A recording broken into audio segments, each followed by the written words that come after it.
তাকিয়েছেন কেন? আপনি serious interview নেন তো? আপনি ইয়ার্কি মারছেন? ইন্টারভিউ দিতে এসেছি, কতটা সিরিয়াস ব্যাপার, আপনি নিজে ইয়ার্কি মারছেন। তো ওটা কোশ্চেন করছি, এখানে ইন্টারভিউ দিতে এসছে এতজনের মধ্যে আমি কেন তোমাকেই নেবো? ও এইটা আমাকে বলে দিতে হবে? কি অবস্থা, যে বসা নাকি ইন্টারভিউ রুমে, এটাই তো আপনার কাজ।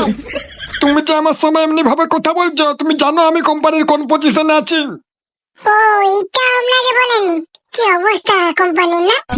তোমাকে একটা কথা খোলসা করে বলে দিই, এখানে কাজ করতে হলে কমপক্ষে মিনিমাম 2 বছর কাজ করতে হবে, তার আগে কোম্পানি ছাড়া যাবে না। একটা রিকোয়েস্ট আছে। না না, কোনো রিকোয়েস্ট না, টাইম কমানো যাবে না।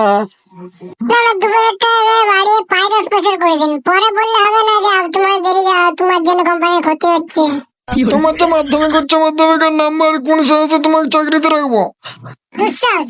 কি মানে নাম্বারে কি আর এসে যায়? তবে কিসে